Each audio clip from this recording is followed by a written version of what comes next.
প্রিয় শিক্ষার্থীবৃন্দ, আসসালামু আলাইকুম। আজ আমরা পরিমাণগত রসায়ন ইউনিট 1 থেকে নবম লেকচার টপিকটি আলোচনা করব। আমাদের আলোচনার বিষয় হলো মোলারিটি, মূল ভগ্নাংশ, প্রাইমারি স্ট্যান্ডার্ড পদার্থ এবং সেকেন্ডারি স্ট্যান্ডার্ড পদার্থ।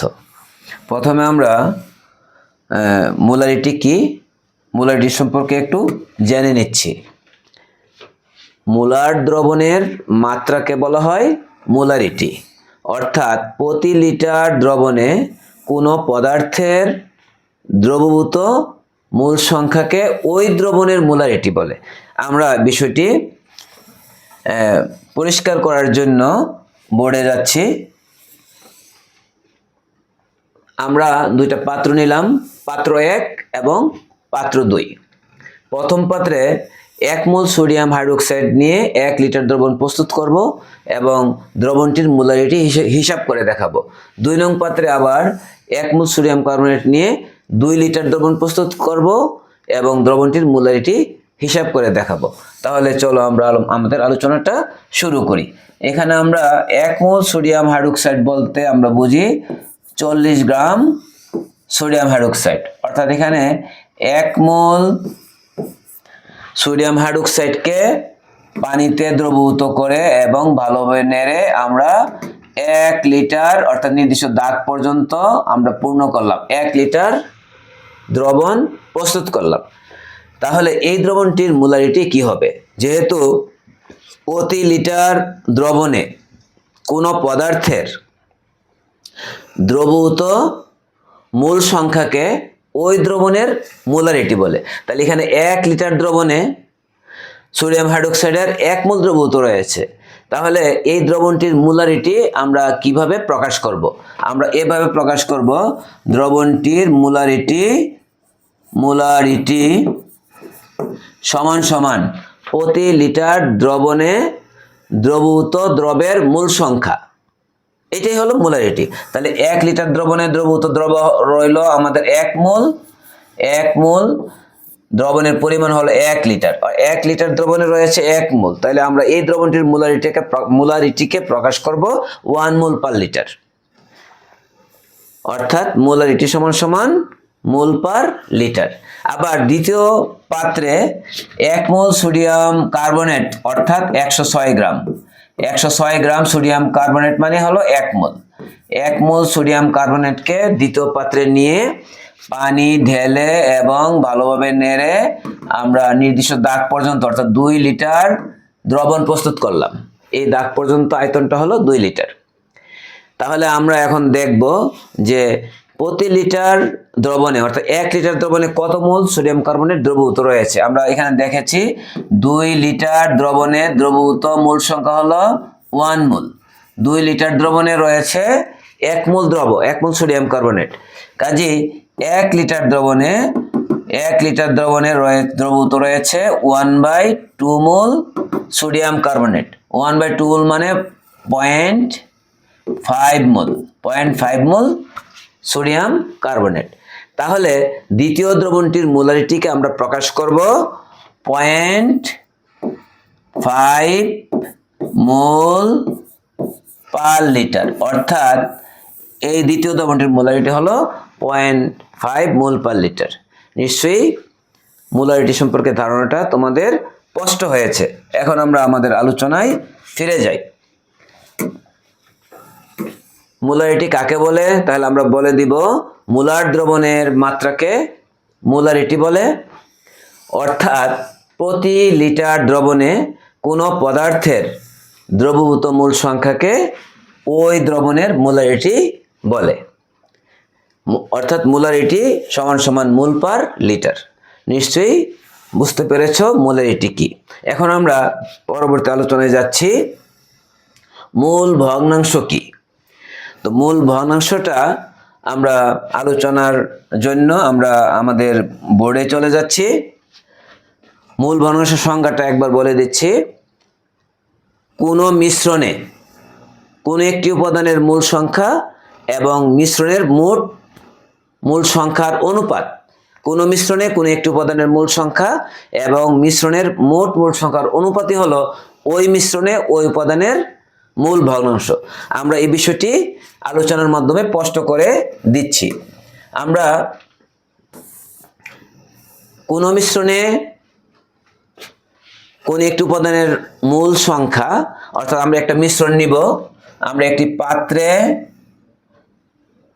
দুইটি পদার্থ নিব যাদের মূল সংখ্যা যথাক্রমে n1 এবং n2, অর্থাৎ দুইটি উপাদান বিশিষ্ট একটা মিশ্রণ নিলাম।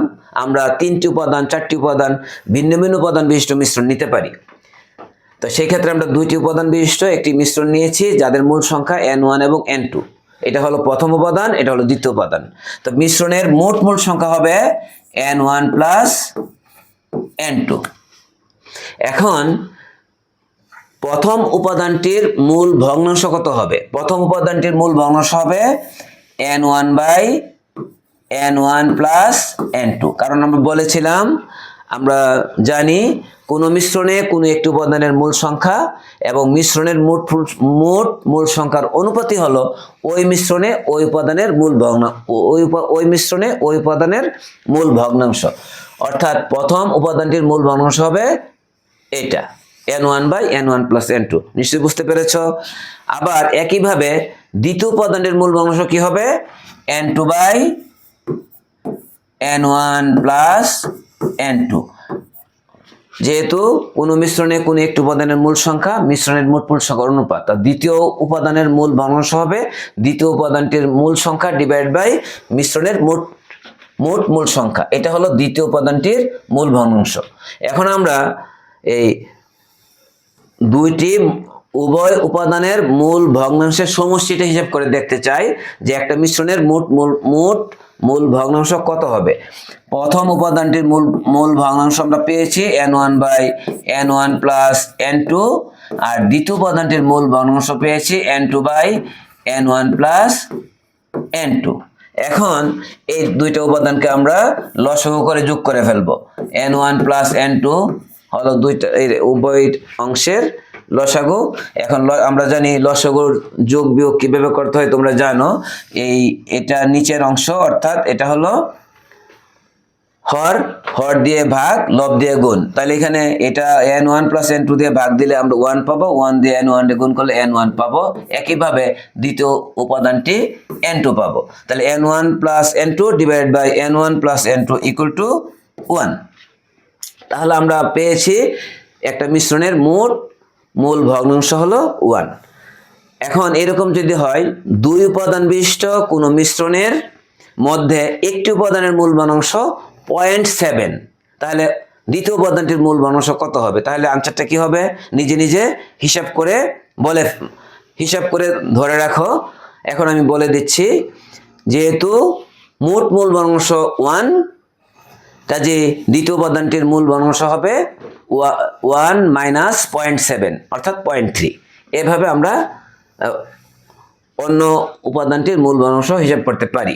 একইভাবে তিনটি উপাদান বিশিষ্ট মিশ্রণের মোট মূল ভগ্নাংশ 1 হবে। এই ক্ষেত্রে দুইটি উপাদানের মূল ভগ্নাংশ জানা থাকলে তৃতীয় উপাদানটির মূল ভগ্নাংশ আমরা হিসাব করে বের করতে পারি। এখন আমরা আমাদের আলোচনায় যাচ্ছি। মূল ভগ্নাংশ কাকে বলে এই সংজ্ঞাটা এভাবে সুন্দর করে পড়ে ফেলবে এবং মনে রাখার চেষ্টা করবে। দরকার হলে ভিডিওটি থামিয়ে এই সংজ্ঞাটা দেখে রাখো এবং খাতায় লিখে মনে রাখার চেষ্টা করো, তাহলে অবশ্যই সোজা মনে হবে। তাহলে আমাদের মূল ভগ্নাংশ আলোচনা নিশ্চয়ই বুঝেছ। আমরা পরের আলোচনায় যাব। এখন পরের আলোচনা হলো আমাদের প্রাইমারি স্ট্যান্ডার্ড পদার্থ নিয়ে। আমরা প্রথমে আলোচনা করে দিচ্ছি প্রাইমারি স্ট্যান্ডার্ড পদার্থ কি।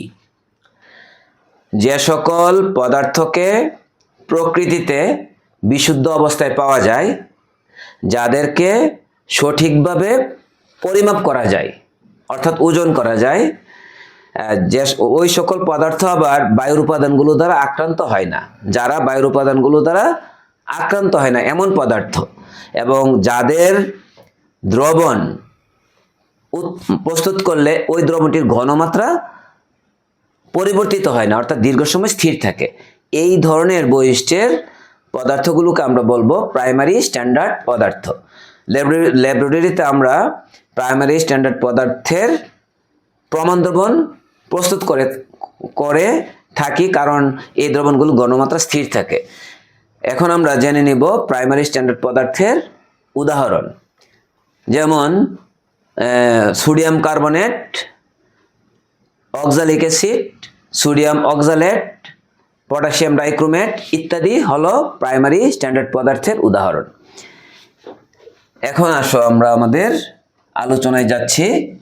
প্রাইমারি স্ট্যান্ডার্ড পদার্থের সংজ্ঞাটা শিখে ফেলেছ, এভাবে এই সংজ্ঞাটা ভালোভাবে দেখে রাখো এবং মনে রাখার চেষ্টা করলে অবশ্যই মনে থাকবে এবং সুন্দর করে লিখতে পারবে।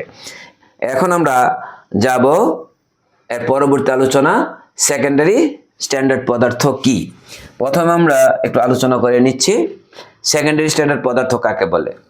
যে সকল পদার্থকে প্রকৃতিতে বিশুদ্ধ অবস্থায় পাওয়া যায় না, যাদেরকে সঠিকভাবে পরিমাপ করা যায় না, যে সকল পদার্থ আবার বায়ুর উপাদানগুলো দ্বারা আক্রান্ত হয়, অর্থাৎ বায়ুর উপাদানগুলোর সাথে বিক্রিয়া করে থাকে, আর যাদের দ্রবণ তৈরি করলে এই দ্রবণটির ঘনমাত্রা আবার পরিবর্তিত হয়, ঘনমাত্রা স্থির থাকে না, এই ধরনের বৈশিষ্ট্যের পদার্থগুলোকে আমরা বলবো সেকেন্ডারি স্ট্যান্ডার্ড পদার্থ। সেকেন্ডারি স্ট্যান্ডার্ড পদার্থের অনেক উদাহরণ রয়েছে, যেমন sodium hydroxide, potassium hydroxide, calcium hydroxide, তারপরে রয়েছে hydrochloric acid, sulphuric acid, potassium permanganate ইত্যাদি।